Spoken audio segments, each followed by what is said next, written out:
Halo semua, kembali lagi di Saat Teduh bersama Eagle Kids. Siapkan Alkitabnya, catatannya, dan khususnya hatinya. Kita mau menyembah Tuhan sama-sama. Tuhan, Kaulah gembala kami yang baik, takkan kekurangan kami, karena Engkau membawa kami ke tempat yang indah dan penuh harapan. Terima kasih Tuhan Yesus, haleluya, amin. Engkau gembala yang baik,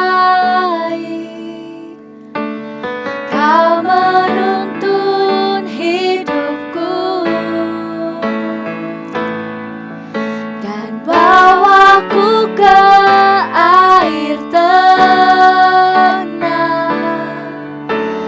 menyegarkan jiwaku. Sekalipun ku berjalan dalam lembah kekelaman,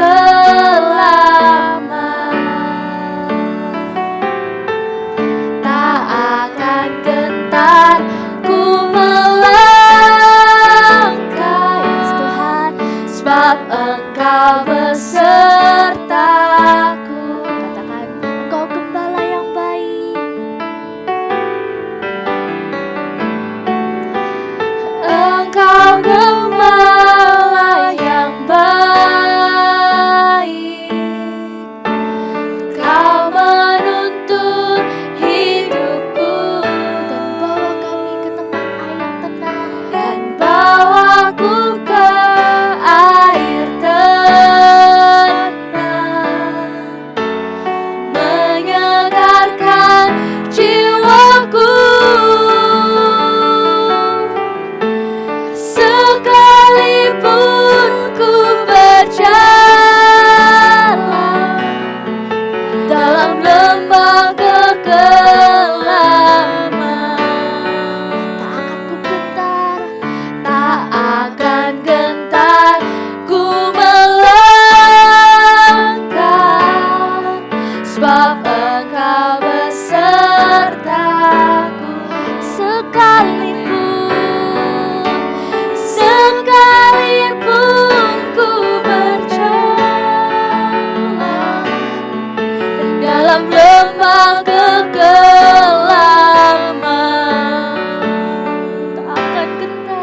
tak akan gentar ku melangkah, sebab Engkau besertaku. Katakan, sekalipun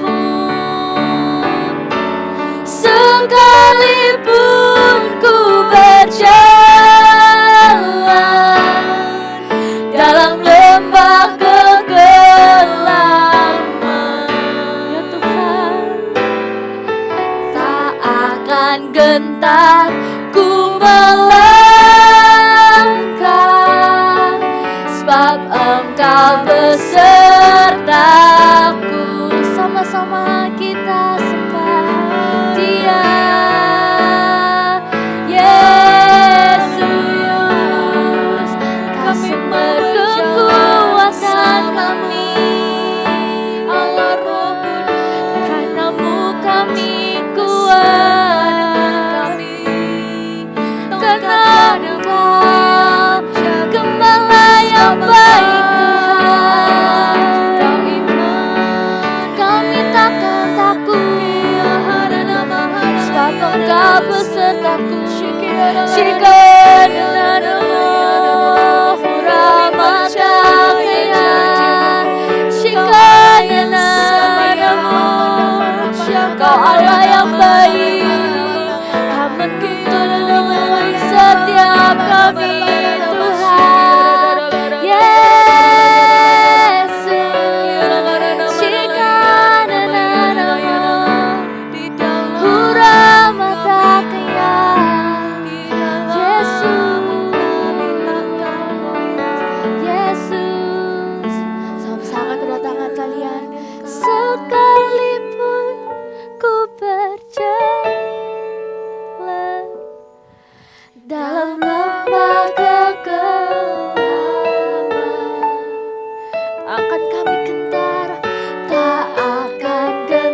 hadirat-Mu yang manis setiap kali kami saat teduh. Kami tahu Tuhan hadir, Tuhan rindu berbicara kepada setiap kami lewat firman Tuhan juga. Kami mau baca Alkitab, Tuhan bantu kami, Roh Kudus berbicara kepada setiap kami. Kami juga mau setiap janji firman Tuhan itu kami ingat dan kami lakukan dalam kehidupan kami. Terima kasih Tuhan Yesus, di dalam nama-Mu kami berdoa bersyukur. Haleluya, amin. Kita lihat sama-sama di Hakim-Hakim yuk. Hakim-Hakim 14 ayat 1 sampai 6. Itu aja ya, nanti kalian baca di rumah Hakim-Hakim 14 dan 15 ya. Sekarang kita baca dulu 1 sampai 6.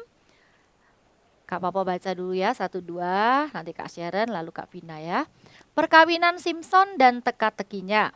Simson pergi ke Timna dan di situ ia melihat seorang gadis Filistin.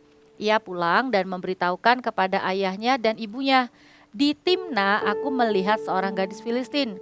Tolong ambillah dia menjadi istriku. Ayat yang ketiga, tetapi ayahnya dan ibunya berkata kepadanya, tidak adakah di antara anak-anak perempuan sanak saudaramu atau di antara seluruh bangsa kita seorang perempuan, sehingga engkau pergi mengambil istri dari orang Filistin, orang-orang yang tidak bersunat itu. Tetapi jawab Simson kepada ayahnya, ambillah dia bagiku sebab dia kusukai. Tetapi ayahnya dan ibunya tidak tahu bahwa hal itu daripada Tuhan asalnya. Sebab memang Simson harus mencari gara-gara terhadap orang Filistin.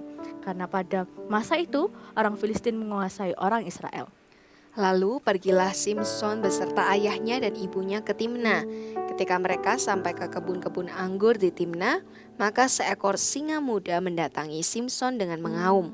Pada waktu itu berkuasalah roh Tuhan atas dia, sehingga singa itu dicabiknya seperti orang mencabik anak kambing, tanpa apa-apa di tangannya, tetapi tidak diceritakannya kepada ayahnya atau ibunya apa yang dilakukannya itu. Ya. Dari apa yang barusan kita baca, ada sesuatu yang menarik ya, yaitu sesuatu yang tidak normal, tidak biasa terjadi, tidak biasa dilakukan oleh seorang manusia biasa, yaitu apa? Waktu Simson ini ketemu singa, bukannya lari, ataupun biasanya kalau melawan tuh pakai senjata. Tapi Simson ini bisa pakai tangan kosong, dia punya kekuatan yang supernatural kalau kakak bilang. Kekuatan yang bukan dari manusia biasa. Tapi memang Alkitab bilang karena roh Tuhan berkuasa atas Simson. Makanya Simson bisa mengalahkan singa dengan tangannya. Seperti sedang menghadapi anak kambing yang masih lucu kecil gitu, gak bisa apa-apa. Singa muda lagi ya, artinya singa yang paling kuat. Dari apa yang kita lihat di dalam Alkitab tadi yang kita baca, kita bisa renungkan seperti ini teman-teman. Kadangkala ada hal-hal yang kita tidak bisa lakukan dengan kekuatan kita sendiri. Karena itu tema sharing saat teduh ini judulnya bukan dengan kekuatanku gitu ya. Yang pasti kalau Simson ini tadi bisa mengalahkan singa muda, roh Tuhan ada atas Simson, itu bukan untuk pamer. Makanya Simson gak bilang-bilang sama papa mamanya. Kekuatan kita itu, kalau kita punya kekuatan, kalau satu waktu kita merasa kita bisa dan kita lebih daripada orang lain, kita punya satu kekuatan yang mungkin orang lain tidak punya, ingatlah bahwa itu adalah untuk memuliakan Tuhan, bukan untuk kebanggaan atau kesombongan diri sendiri. Tapi ingat juga, kalau kita tidak punya kekuatan, jangan menyerah. Karena firman Tuhan katakan bukan dengan kekuatan Simson ya, tapi karena roh Tuhan berkuasa atas Simson. Artinya kita sebagai manusia biasa, kadang kita tidak punya kekuatan teman-teman. Kita merasa tidak mampu, kita merasa tidak sanggup. Itu artinya bahwa dalam kelemahan kita membutuhkan kuasa Tuhan. Bukan dengan kekuatanku, tapi dengan kekuatan Tuhan. Dalam hal ini kekuatan roh Tuhan. Di hidup kita ada kekuatan Roh Kudus yang ada di dalam diri kita. Kalau misalnya kita bilang dalam area apa saja kita butuh kekuatan yang dari Roh Kudus. Yang pertama yaitu dalam menghadapi dosa. Bagaimana kita bisa berkata tidak terhadap godaan dosa dan melepaskan diri dari godaan dosa. Kadang-kala kita merasa aku tidak mampu. Tapi ingat baik-baik teman-teman, bukan dengan kekuatan kita bisa lepas dari dosa, bukan dengan kekuatan kita bisa kuat menolak dosa. Tapi karena ada Roh Kudus mengurapi kita, karena ada rohnya di dalam diri kita, maka kita bisa berkata tidak sama dosa dan lepas dari ikatan dosa. Yang kedua, kita butuh kekuatan Tuhan untuk apa? Menghadapi masalah, menghadapi tekanan, menghadapi tantangan. Kalau kita ada masalah dan kita merasa aku enggak sanggup, aku enggak bisa, jangan justru jauh dari Tuhan. Justru ingat, iya ya, aku enggak kuat, aku enggak bisa, tetapi Tuhanku kuat, Roh Kudus hebat. Maka kita akan dimampukan, kita akan punya iman menghadapi segala tantangan dan masalah. Ada hal-hal yang bikin kita takut, ada hal-hal yang tidak menentu di depan yang bikin kita khawatir. Justru itu adalah waktu yang tepat untuk ingat, bukan dengan kekuatanku aku hadapi tantangan dan masalah, tapi dengan kekuatan Roh Kudus. Amin. Dan yang ketiga, tidak berhenti sampai kita jadi kuat aja. Kita butuh kekuatan Tuhan untuk apa? Agar kita bisa menguatkan orang lain. Tuhan itu tidak pernah memberi kita kekuatan hanya supaya kita bebas dari dosa, hanya supaya kita bisa menang, bisa menghadapi tantangan dengan baik. Tapi tujuan Tuhan untuk kita memberikan kekuatannya dalam hidup kita adalah supaya kita dipakai Tuhan menguatkan orang lain. Berapa banyak di sekeliling kita ada orang-orang yang tidak percaya kepada Tuhan. Bisa jadi orang Kristen tapi imannya kecil. Bahkan gak ada imannya ketika dalam masalah. Berapa banyak orang yang pesimis. Berapa banyak orang yang down di sekitar kita. Yang kata-katanya negatif. Ayo kita dipakai Tuhan untuk menguatkan orang lain. Amin. Ya, itu kita semuanya God Stop Agent.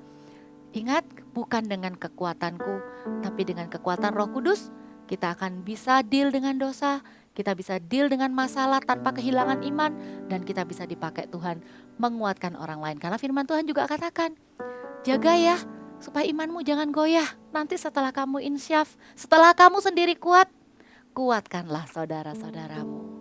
Amin. Kita semua mau ya. Kakak rindu kita berdoa sekali lagi. Sebentar lagi waktu kita berkata Roh Kudus penuhi, kita minta Roh Kudus sekali lagi menguatkan kita. Tapi waktu kita berdoa, bawa 3 perkara ini di hadapan Tuhan. Kalau masih ada dosa atau kelemahan yang kalian mungkin berasa aku gak bisa, aku gak kuat, minta Tuhan. Kakak gak percaya ada dosa yang terlalu besar yang kita gak bisa lepas. Atau misalnya kalian berkata, aduh aku lagi ngadepin tantangan, aku takut gitu ya. Minta kekuatan dari Tuhan untuk menghadapi tantangan ini. Mungkin mau masuk lomba, ikut lomba, atau mungkin ada masalah di keluarga, minta kekuatan dari Tuhan. Kalau misalnya kalian diingatkan untuk orang lain juga, minta supaya Tuhan juga pakai kita sama-sama. Amin. Kita nyanyikan sama-sama. Roh Kudus penuhi, Roh Yesus urapi, jamalah saya rabaya mengalirlah sekarang. Roh Kudus penuhi, ya rabaya kinda baya rabaka rabaya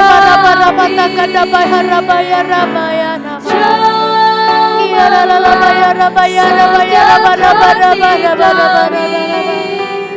mengalirlah sekarang, mengalirlah sekarang, mengalirlah sekarang, mengalirlah